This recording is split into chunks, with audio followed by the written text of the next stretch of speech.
Hazrat Abu Huraira radiallahu anhu reports that the Prophet ﷺ faced the Qibla and said the takbeer, Allah is the greatest.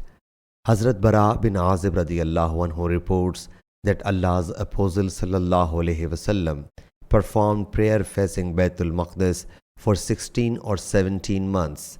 But Allah's Apostle ﷺ aspired to face the Kaaba. So Allah Jalla Jalaluhu revealed to him, "We saw the turning of your face towards heaven repeatedly." Surah Al-Baqarah, verse 144.